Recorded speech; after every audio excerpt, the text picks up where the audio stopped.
আসসালামু আলাইকুম। Polytechnic tutorial হোমের পক্ষ থেকে সকল শিক্ষার্থীকে অভিনন্দন।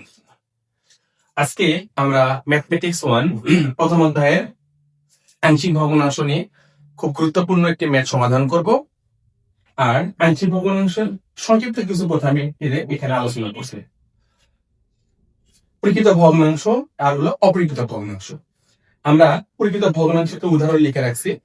যদি কোনো ভগ্নাংশে লবের চেয়ে হরের মাত্রা, অর্থাৎ লবটি ক্ষুদ্র হর বৃহৎ, তার এই ভগ্নাংশকে আমরা বলবো প্রকৃত ভগ্নাংশ। আর অপ্রকৃত ভগ্নাংশ কি? লব যদি বৃহৎ হয়, হর যদি ক্ষুদ্র হয়, তাহলে তাকে আমরা বলবো অপ্রকৃত ভগ্নাংশ। এখন আমরা একটি আংশিক ভগ্নাংশ ম্যাথ সমাধান করব, যেটা বিগত সময় সেমিস্টার ফাইনালে রচনামূলিকে দিয়েছে। তো সেটা আমরা সমাধান করে দেখি। প্রশ্নটা কি লিখেছে? 6x minus 3 divided x plus 1 whole square x minus 2 এর একটা ভগ্নাংশ। তাহলে আমরা এটা লবের চিহ্নতে আমরা আগে এটা ধ্রুবকের সাহায্যে আগে প্রকাশ করে নেই।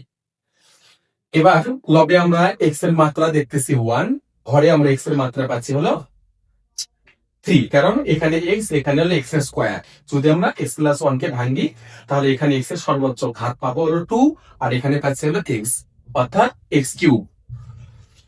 তাহলে a দিয়ে আমরা একটা হর নিলাম, b দিয়ে একটা হর নিলাম, প্লাস c দিয়ে একটা হর নিলাম। সমীকরণ নাম্বার দিলাম 10। প্রশ্ন হলো এখানে x প্লাস 1 হোল স্কয়ারের উৎপাদক কি কি হয়েছে, অর্থাৎ 2 এর উৎপাদক আমরা কি পাচ্ছি 1 আর 2। তাহলে x প্লাস 1 এর সাথে আমরা নিছি b, x প্লাস আর c সাথে নিছি x প্লাস 1 হোল স্কয়ার। নিচে হরে x এর ঘাত যত বেশি হবে আমাদের ধ্রুবকের সংখ্যা তত বাড়ে। তাহলে আমরা কি করি? প্রথমে 1 নং সমীকরণের সাথে হর দ্বারা গুণ করে নিলাম। তাহলে 1 নং সমীকরণে কি দাঁড়াচ্ছে? এই অংশকে যদি আমরা এই হর দ্বারাই গুণন দিই, শুধু লব থাকবে, এর সাথে থাকবে হলো x plus 1 whole square, b এর সাথে থাকবে x plus 1 x minus 2, c এর সাথে থাকবে x মাইনাস 2 হোল স্কয়ার। সমীকরণ নাম্বার 2। দ্বিতীয় সমীকরণ কিভাবে হলো আমরা বুঝে দিচ্ছি। লব ঠিক থাকলো, যেহেতু হর দ্বারাই এই অংশকে আমরা গুণ করেছি, হর বাদ যাবে, লব থাকবে। এর নিচে হর আছে x মাইনাস 2, এটুকু অংশ দ্বারা যদি এটাকে আমরা কেটে দেই, তাহলে আমার কি থাকিচ্ছে x প্লাস 1 হোল স্কয়ার, সাথে কি a।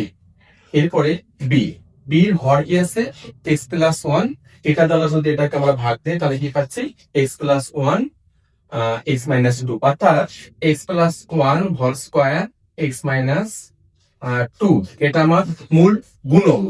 এটা আমরা যদি এটাতে এখন ভাগ দেই, তাহলে কি দাঁড়াচ্ছে? এটাতে কেটে গেল x প্লাস 1 সাথে x মাইনাস 2। এরপরে c এর হর আছে x প্লাস 1 স্কয়ার, এটা দ্বারা যদি এটাকে আমরা ভাগ দেই, শুধু আমরা পাবো x মাইনাস 2, অর্থাৎ x মাইনাস 2 সমীকরণ হয়ে গেল আমাদের দ্বিতীয়। এখন 6 মাইনাস x, এটা হয় গুণ করে নিচ্ছি, a square plus 2ab plus b square, b দ্বারা যদি আমরা গুণ করি x square 2x plus x minus 2, c দ্বারা যদি গুণ করি আমরা এটা পাচ্ছি। এবার x minus 2 x square 2ax plus a bx square 2bx, অর্থাৎ এখানে 2x থেকে একটা x যদি আমরা মাইনাস 2x এর সাথে একটা x যোগ করলে আমরা পাচ্ছি হলো শুধু x, তাহলে কি দাঁড়াচ্ছে bx minus 2b plus cx minus 2c। এখন দ্বিতীয় সমীকরণ থেকে কেন আমরা এই সমীকরণটা করলাম 3 নম্বর, এটা একটা বিষয় আছে। যদি আমরা 2 নং সমীকরণ থেকে 3 নং সমীকরণ তৈরি করি, তাহলে আমাদের সহগ নির্ণয় করার জন্য অতীব সহজ হবে। তাহলে আমরা 2 নং সমীকরণ থেকে 2 নং সমীকরণে x এর মান আমরা কি বসাতে পারি? 2 বসাই। 2 বসালাম কেন? এখানে নেগেটিভ 2 আছে, c এর সাথে এখানে x এর মাইনাস 2 আছে, তাহলে x এর মান কি ধরেছি 2 বসে নিচ্ছি। যেখানে যেখানে আমাদের এক্স আছে 2 বসালাম, 2 যোগ 1 স্কোয়ার। এখানে যদি আমরা 2 বসাই, পজিটিভ 2 মাইল নেগেটিভ 2, বি পুরো শূন্য। এখানে 2 বসালে 2 থেকে 2 বাদ দিলে 0, সি 0 হয়ে যাচ্ছে, অর্থাৎ বির পার্ট আর সির পার্ট 0। তাহলে এখানে কি থাকছে 6 × 12, 3, 2 আর 1 3, বর্গ করলে 3 থেকে 9, অর্থাৎ 9 প্লাস এখানে 12 থেকে 3 বিয়োগ করে 9 সমান 9। এর মান আমরা কি পেলাম 1। তাহলে আমরা এর মান পেয়েছি। এরপরে আমরা 2 নং সমীকরণে আরেকটা কাজ করতে পারি। 2 নং সমীকরণে x সমান বসাই, তাহলে ইজি ভাবে a কে 0 করতে পারছি, b কে 0 করতে পারছি। তাহলে 6 - 1 - 3, এর ভিতরে আমরা -1 দেই, -1 + 1 0, 0 কে বর্গ করলে 0, এই অংশ 0 হয়ে গেল। b অংশ এখানে যদি -1 দেই +1, -1 + 1 0, b পুরো অংশ 0। c থাকতেছে c -1 - 2, তাহলে -6 - 3 -3c, -9 -3c, মাইনাস বাদ দিলে 3 আমরা c এর মান কত পাচ্ছি 3। তাহলে আমরা 2 বসে এর মান পাচ্ছে 3, আবার 2 নং সমীকরণে x এর মান -1 বসিয়ে আমরা c এর মান পাচ্ছে 3। এখন আমাদের লাগতেছে b এর মান। তাহলে b এর মান আমরা বের করি। 3 নং সমীকরণ যদি আমরা এখান থেকে সহগ ধরি, তাহলে কি পাচ্ছি যে বাকি অংশ আমরা দেখে নেই যে 3 নং সমীকরণে x স্কয়ার সমীকৃত করলে এখানে পাচ্ছি 0, এখানে পাচ্ছি a, এখানে পাচ্ছি কি b, আর আমাদের সর্বোচ্চ ঘাত এখানে x স্কয়ার ছিল, সেটাকে আমরা প্রথমে x স্কয়ার সহ সমীকৃত করছি।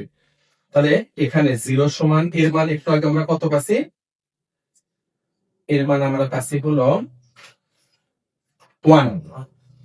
তাহলে 1 বসালাম, b এর মান আমরা পেলাম হলো -1, অর্থাৎ a b c সবই আমাদের ওকে। সুতরাং আমরা এখন নির্ণয় কি করতে পারি, আংশিক ভগ্নাংশ পেয়ে গেলাম। সবগুলো মান আমরা এখন বাকিটা বসে দিব, অর্থাৎ অবিচ্ছিন্ন আর নাতে আমরা আংশিক ভগ্নাংশ সম্পূর্ণ মান বসাই, তাহলে আমাদের পরিপূর্ণ অ্যান্সার চলে আসবে। সমান এর মান পাচ্ছি হলো 1, x - 2, b এর মান পাচ্ছি হলো -1, -2 দিলাম +1, c এর মান পাচ্ছি হলো একটু আগে কত 3, তাহলে 3 দিলাম x + 1 হোল স্কয়ার। তাহলে এটা আমাদের আংশিক ভগ্নাংশ অ্যান্সার হয়ে গেল। যদিও মেটটা আমরা এই 2 নং সমীকরণ থেকে একটু বেশি করেছি, কিন্তু আমাদের পরবর্তীতে অঙ্ক সুবিধা হচ্ছে। তোমরা ধারাবাহিকভাবে ভিডিও তোমরা দেখবা, ইনশাআল্লাহ অ্যান্সার পেয়ে যাবে। আল্লাহ হাফেজ।